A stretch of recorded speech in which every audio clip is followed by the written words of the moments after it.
আসসালামু আলাইকুম। আশা করি সবাই ভালো আছেন, আমিও ভালো আছি আপনাদের দোয়ায় ভালোবাসায়। দেখেন হলুদ যদি লাগান আপনারা, ঠিক আছে, হলুদ এইরকম হলুদ লাগাবেন। হলুদের চারাটা দেখেন, একটা থুপ তো মনে করেন যে প্রায় 1.5-2 কেজি হবে, ঠিক আছে।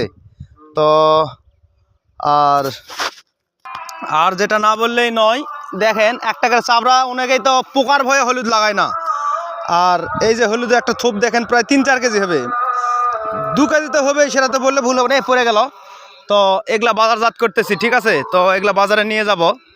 আপনারা দেখেন হলুদ, দেখেন হলুদ যদি লাগান এরকম ভালো বীজের হলুদ লাগাবেন। আপনাদের প্রায় ভিডিওতে আমি বলে থাকি যে হলুদ লাগালে ভালো লাগাবেন, আর গৃহস্থালি করলে ভালো করা করবেন, গৃহস্থালি আর না করলে করার দরকার নাই। আর আশা হারাবেন না। এই যে আমাকে হয়তো আপনারা দেখতে পাচ্ছেন, আমাকে না দেখলে তো আপনারা যারা ভালো লাগে না ভিডিওতে লাইক কমেন্ট শেয়ার সাবস্ক্রাইব করেন না, সমস্যা নাই। তো দেখেন এই যে এরকম হলুদ লাগাবেন। আর পারলে সাইডে এরকম গাছ চাষবাস করবেন। আপনার দেখেন যে গাছ লাগাইছি কীরকম একটা গাছ, মানে লেবুর গাছ আর কি, বহুত লেবু ধরেছে, ফুল করা চলে আসছে অলরেডি। তো পাতা পুতাও কাটছি, ঠিক আছে। এর আগে পাতা পুতা কাটা একবার লাগাবেন, ঠিক আছে। ভালো করে মানে পরিশ্রম না করলে, কিন্তু কষ্ট না করলে যেরকম ফল পাওয়া যায় না ওই রকম, ঠিক আছে। পরিশ্রম করতে হবে, তো না করলে হবে না। তো আপনারা মনে করেন যে অনেকেই বলেন যে ভাই কীভাবে চাষবাস করেন। তো এই জন্য ভাই একটা কথাই, যে ভালোভাবে চাষবাস না করলে খালি ওই মনে করেন যে ফসল ভালো চালা পাওয়া যাবে না ভাই। তো এই জন্য আগে শ্রম দিতে হবে, শ্রম দিবেন, শ্রম দেওয়ার পরে ভালো ফল পাবেন। আগে যদি বলেন যে হ্যাঁ পাবো ভাই, হলো মানুষ এরকম আবাদ করে, আমার আবাদ হয় না, আমার হলো খালি পোকা লাগে, তো মনে করেন যে যত্ন করতে হবে ভাই। যত্ন না করলে তো কিছু না দিলে কিছু পাওয়া যায় না। তো এটাই বাস্তবতা। তো ভালো থাকেন, আর কিছু বলবো না। এতটুকু দেখানোর জন্য আপনাদেরকে আর কি ভিডিওটা বানালাম। তো আপনারা দেখে ভালো লাগলে লাইক কমেন্ট শেয়ার করেন, আর না লাগলে করার দরকার নাই। তো আর কি বলি, এখন কাজের সময়, তো কাজের সময় তো বেশি কথা বলা যাবে না ভাই। এখন কাজ করতেছি। এই যে দেখেন কপি লাগাইছি, অনেকগুলা কপি লাগাইছি ভাই, অনেকগুলান কপি লাগাইছি। কপির দাম তো বর্তমানে কম। কতগুলান কপি? 3 বিঘা কপি, 3 বিঘার মতো কপি আছে আমার এই ভাই লাগাইছে, প্রায় 3 বিঘা। দেখেন পাতা কপি নিজের হাতে করে, ঠিক আছে, তিল তিল করে মনে করেন কপিটাকে তৈরি করেছে অলরেডি।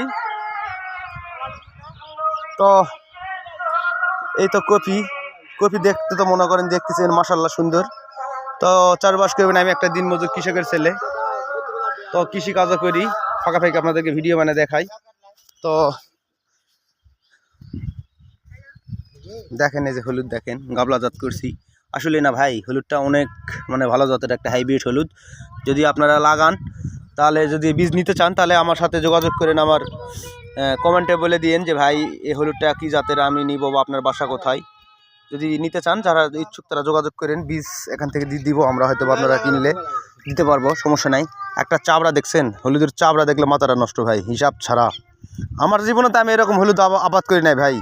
তো যে একটা চাবড়া না কমসে কম 1.5-2 কেজি হবে, এতে কোনো সন্দেহ নাই। আমি তো হলুদ তুলতে আসে, ঠিক আছে, দেখে তো আমি তো অবাক হয়ে গেছি, যাওয়ার সঙ্গে এই এত হলুদ, একটা চাবড়া এতখানি হলুদ হয়। মানুষ তো খালি পোকাকে হলুদ চাষবাস করে না ভাই। কিন্তু আমার এই ভাই যে কীভাবে হলুদ আবাদ করছে, এই ভাই তো বলতেছে আমি কিছু দেইনি, কিন্তু আমার তো বিশ্বাস হচ্ছে না যে না হলুদ কিছু ছাড়া আবাদ হয়। এই হলুদের পোকার দুঃখে মানুষ হলুদ চাষবাস করে না, ঠিক আছে।